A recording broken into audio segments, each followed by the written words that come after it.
اعوذ باللہ من الشیطان الرجیم، بسم اللہ الرحمن الرحیم۔ قصص القرآن کا مطالعہ کر رہے ہیں اور اس میں تخلیق آدم اس وقت ہمارا موضوع ہے۔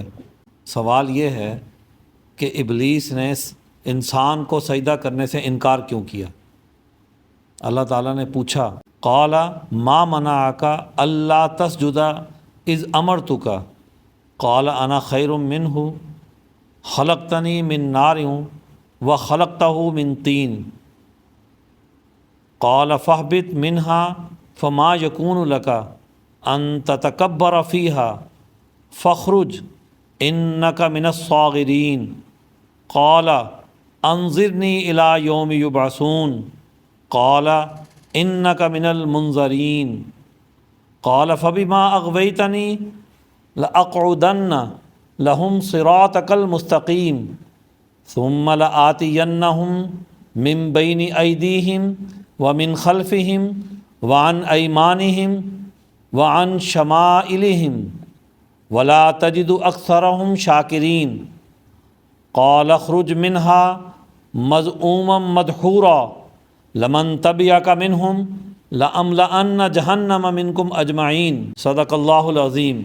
ارشاد باری تعالیٰ ہے، فرمایا تجھے سجدہ کرنے سے کس چیز نے منع کیا ہے، جبکہ میں نے تو تجھے حکم دیا، کہا میں اس سے بہتر ہوں، تو نے مجھے آگ سے بنایا اور اسے مٹی سے بنایا، کہا تو یہاں سے اتر جا، تجھے یہ لائق نہیں کہ یہاں تکبر کرے، پس نکل جا، بے شک تو ذلیلوں میں سے ہے، کہا مجھے اس دن تک مہلت دے جس دن لوگ قبروں سے اٹھائے جائیں گے، فرمایا تجھے مہلت دی گئی ہے، کہا جیسے تو نے مجھے گمراہ کیا ہے میں بھی ضرور ان کی طاق میں تیری سیدھی راہ پر بیٹھوں گا، پھر ان کے پاس، ان کے آگے، ان کے پیچھے، ان کے دائیں اور ان کے بائیں سے آؤں گا، اور تو اکثر کو ان میں سے شکر گزار نہیں پائے گا۔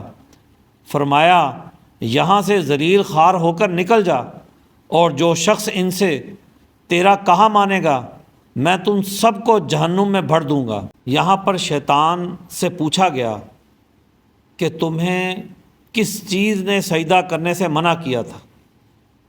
تجھے تو سجدہ کرنے کا حکم دیا تھا۔ تو اب پہلی بات اس نے یہ کہی کہ میں بہتر ہوں، کس سے؟ آدم سے۔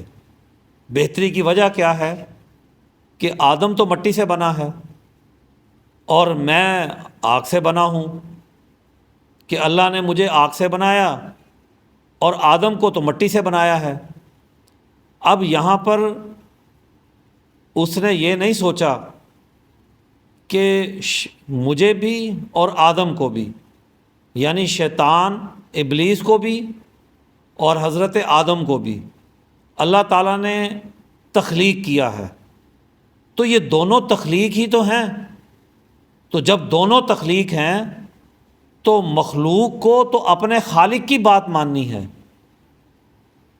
خالق جو کہے اس کے راستے پر چلنا ہے۔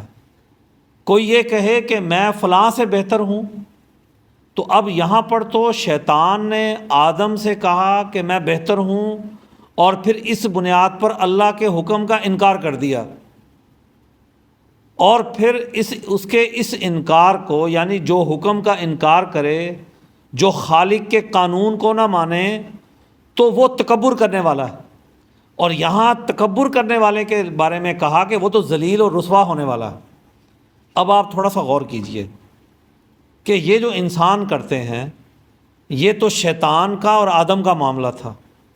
بعض انسان جو شیطان کے راستے پر چلتے ہیں اور ان کے پاس تھوڑی سی کوئی برتری آ جاتی ہے، کوئی نسل اپنے آپ کو برتر سمجھ لیتی ہے باقی انسانی نسلوں سے، کسی کے پاس کوئی منصب، کوئی عہدہ آ جاتا ہے، کوئی حکومتی ذمہ داری آ جاتی ہے، یا کوئی سرکاری عہدہ آ جاتا ہے، کوئی بڑا سکیل اس کو مل جاتا ہے، یا پھر کوئی مالی اعتبار سے، معاشی اعتبار سے بڑا ہو جاتا ہے، اب وہ باقی انسانوں سے اپنے آپ کو فرق کرنے لگ جاتا ہے کہ میں ان سے بڑا ہوں، میں ان سے زیادہ طاقتور ہوں، یہ سارے عام لوگ ہیں، میں ان سے کہیں سپیریئر ہوں، میں ان سے کہیں بہتر ہوں۔ گویا وہ تکبر اس کے اندر بھی آ جاتا ہے۔ اور ایسا متکبر شخص بھی اپنے بارے میں سوچ لے کہ اگر شیطان متکبر ہونے کی وجہ سے ذلیل اور رسوا ہوا تو جو شیطان کے راستے پر چل کر اپنے اندر تکبر پیدا کرے گا تو یقیناً وہ بھی سوسائٹی کے اندر ذلیل اور رسوا ہوگا، اس دنیا میں بھی رسوا ہوگا اور اگلی دنیا میں بھی رسوا ہوگا۔ اور پھر اللہ تعالیٰ نے اسے کہا کہ تو یہاں سے اتر جا، تو اس لائق نہیں ہے کہ ایک عمدہ ماحول کے اندر رہ سکے۔ اب وہ آگے اپنی بات کا اظہار کر رہا ہے کہ وہ کیا کرے گا، کہ اب میں یہاں سے ذلیل تو ہو گیا ہوں۔ جو شخص یا جو بھی ذلیل ہو جائے تو وہ اپنی اصل پر اتر آتا ہے، وہ اپنا لبادہ اتار دیتا ہے۔ جو لبادہ اس نے شرافت کا پہنا ہوتا ہے اپنے مخصوص مقاصد کو پورا کرنے کے لیے، تو وہ اپنا وہ لبادہ اتار دیتا ہے جب اس کی حقیقت سوسائٹی کے سامنے کھل جاتی۔ تو یہاں پر بھی شیطان جو کہ عبادت کئی ہزار سال سے عبادت کر رہا تھا، اس کی عبادت کرنے کے مقصد کا لبادہ بھی اتر گیا کہ وہ تو خلافت چاہتا تھا کہ میں اللہ کا مقرب بن کر خلیفہ بن جاؤں۔ تو خلیفہ بننا جس کا مقصد ہو اور عبادت کرنا جس کا مقصد نہ ہو، اللہ کے حکموں کی پیروی کرنا جس کا مقصد نہ ہو، اپنی تربیت کروانا جس کا مقصد نہ ہو، تو وہ کیسے کامیاب ہو سکتا ہے؟ وہ تو ناکام ہی ہوگا۔ اس کے تو مخصوص مفادات ہیں، مخصوص خواہشات ہیں اس کی۔ تو اس لیے یہاں پر اس نے فوراً کہا کہ مجھے اس دن تک مہلت دے جس دن لوگ قبروں سے اٹھائے جائیں گے۔ اللہ تعالیٰ نے بھی کہا تجھے مہلت ہے۔ اس نے کہا کہ جیسا تو نے مجھے گمراہ کیا، یعنی جیسے تو نے مجھے اس راستے ادھر سے نکالا ہے، تو میں بھی ان لوگوں کو جو تیری صراط مستقیم پر بیٹھے ہوں گے۔ یعنی ایک انسان جب سیدھے راستے پر چلتا ہے تو سیدھے راستے پر چلتے ہوئے اس کے ذہن میں بہت سے شک و شبے پیدا ہوتے ہیں، بہت ساری چیزیں اس کے ذہن میں پیدا ہوتی ہیں۔ اس لیے تو کہا گیا کہ انسان بار بار اللہ تعالیٰ سے دعا مانگے، اہدنا الصراط المستقیم، کہ یا اللہ مجھے سیدھے راستے کی ہدایت دے۔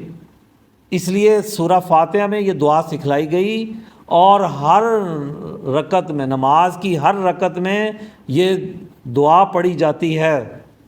نماز کی ہر رکعت میں سورہ فاتحہ پڑھنا ضروری ہے، اور یہ دعا اس سورہ فاتحہ میں پڑھی جاتی ہے کہ ہم سیدھی راستے کی ہدایت مانگتے ہیں۔ اور جب انسان سیدھے راستے پر چلتا ہے تو اس کو کہیں نہ کہیں سے کوئی نہ کوئی ایسے خیالات آتے ہیں جو اسے راستے سے ہٹاتے ہیں کہ نہیں، شاید پتہ نہیں تو صحیح جا رہا ہے کہ نہیں جا رہا، تو کامیاب ہوگا کہ نہیں ہوگا، تو ایسے کر لے، تو ادھر ہو جا۔ تو یہاں بھی شیطان نے کہا کہ میں ان کے آگے پیچھے دائیں بائیں ہر طرف سے میں گمراہ کروں اس کو۔ انسان کو تھوڑا سا یقین پیدا ہوتا ہے تو پھر کوئی نہ کوئی چیز ایسی آتی ہے جس سے وہ شک و شبے میں یا راہ راست سے ہٹنے کی کوشش کرتا ہے۔ تو ایک مضبوط اور تربیت یافتہ آدمی جس نے اپنے آپ کو اللہ کے حکموں کے حوالے کیا ہوتا ہے اور وہ پورے اللہ کے حکموں کی مکمل سوجھ بوجھ رکھتا ہے، اس کا شعور حاصل کرتا ہے، ایسی صحبت اور ایسے لوگوں میں بیٹھتا ہے جو راہ ہدایت پر ہوتے ہیں، تو وہ بھی ہدایت پر چلتا رہتا ہے۔ اور شیطان نے کہا کہ تو ان میں سے اکثر کو شکر گزار نہیں پائے گا۔ شکر گزاری کیا چیز ہے؟ کہ انسان اللہ کے دیے ہوئے انعامات کا درست استعمال کرے اور اسی کی راہ پر رہے۔ تو اس نے کہا کہ اکثر لوگوں کو شکر گزار نہیں پائے گا۔ اللہ تعالیٰ نے کہا کہ یہاں سے تو ذلیل خوار ہو کر نکل جا، اور آدم کی اولاد میں سے جو بھی تیرے راستے پر چلے گا تو میں انہیں بھی جہنم سے تو ناکام ہوا ہی ہوا۔ ظاہری بات ہے کہ شیطان کے بارے میں تو واضح ہو گیا کہ وہ ناکام ہو گیا، اب جو شیطان کے راستے پر چلے گا وہ بھی ناکام ہو جائے گا۔ انہی آیات کو ایک اور جگہ اللہ تعالیٰ نے بیان کیا ہے، قال یا ابلیس ما منعک ان تسجد لما خلقت بیدی استکبرت ام کنت من العالین قال انا خیر منہ خلقتنی من نار وخلقتہ من طین قال فاخرج منها فإنك رجیم وإنك عليك لعنتي إلى يوم الدين قال ربي فأنظرني إلى يوم يبعثون قال فإنك من المنظرين إلى يوم الوقت المعلوم قال فبعزتک لأغوینہم اجمعین الا عبادک منہم المخلصین قال فالحق والحق اقول لأملأن جہنم منک وممن تبعک منہم اجمعین۔ یہاں پر بھی اللہ تعالیٰ نے ابلیس کو مخاطب کیا اور پوچھا، اے ابلیس، تمہیں اس کا آدم کا سجدہ کرنے سے کس نے منع کیا جسے میں نے اپنے ہاتھوں سے بنایا؟ کیا تو نے تکبر کیا یا تو بڑوں میں سے تھا؟ یعنی تیرے اندر تکبر پیدا ہو گیا یا تو کو بہت بڑا تھا، یعنی تو اللہ سے بھی بڑا ہو گیا۔ اللہ نے تجھے حکم دیا، جس نے تجھے تخلیق کیا، اور تو نے اسی کا حکم ماننے سے انکار کر دیا۔ اس نے عرض کی، میں اس سے بہتر ہوں، مجھے تو نے آگ سے بنایا اور اسے مٹی سے بنایا۔ فرمایا پھر تو یہاں سے نکل جا کیونکہ تو راندا گیا ہے۔ یعنی جو اللہ کے حکم کو نہیں مانتا لیکن رہتا اس کی حاکمیت کے اندر ہے، تو ایسا فرد یا ایسی کوئی بھی مخلوق وہ راندہ درگاہ ہو جائے گی۔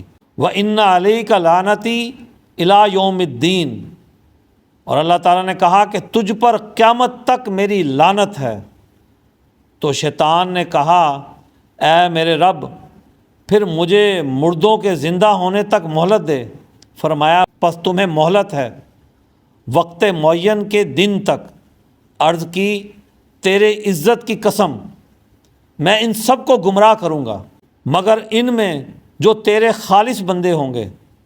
فرمایا حق بات یہ ہے اور میں حق ہی کہا کرتا ہوں، میں تجھ سے اور ان میں سے جو تیرے تابع ہوں گے سب سے جہنم بھر دوں گا۔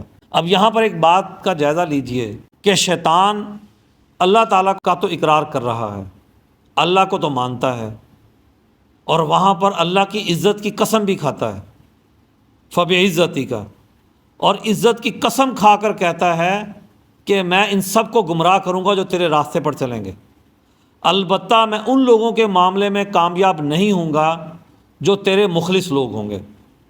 تو یعنی سب سے پہلی چیز یہ کہ انسان اللہ کے حکموں کو پورے خلوص کے ساتھ انہیں مانے، کوئی خواہشات کو سامنے نہ لے کر آئے، اپنی اغراض کو سامنے لے کر آئے۔ جب انسان خالص ہو کر کوئی کام کرتا ہے تو پھر ہی وہ درست راستہ اختیار کرتا ہے، اور اگر وہ اپنی خواہشات، اپنی اغراض کو ساتھ رکھتا ہے تو وہ اس کو تباہی کی طرف لے جاتی۔ تو اس لیے انسان کو مخلص ہونا چاہیے، اور ہر چیز کے جو حقائق ہیں، جو اس کے درست راستے ہیں، ان کو اپنانا چاہیے۔ اور حق بات کیا ہے؟ وہ اللہ کی بات ہے، اللہ حق ہے اور اللہ حق بات ہی کہتے ہیں، اور اللہ کا حق یہ قرآن پاک میں موجود ہے کہ ہم اس کے راستے پر چلیں، اور جو شیطان کے راستے پر چلیں گے انہی کے لیے جہنم ہے۔ شیطان کے راستے پر چلنے والے لوگ ہی دنیا کو بھی جہنم بناتے ہیں، اور انہی کے نتیجے میں آخرت کی جہنم بھی ہے۔ تو اس لیے اگر کوئی خدا کی لعنت سے بچنا چاہتا ہے تو بنیادی چیز یہ نہیں ہے کہ وہ صرف خدا کو مانے، بنیادی چیز یہ ہے کہ وہ خدا کو مانے، خالص ہو کر مانے۔ محض یہ نہیں کہ خدا کا اقرار کرے اور مانے اپنی مرضی کی، اپنی من مرضیاں کرتا پھرے۔ تو اپنی من مرضیاں کرنا تو شیطان کا راستہ ہے۔ اللہ کو ماننے کا مطلب یہ کہ اللہ کے راستے پر چلنا ہے۔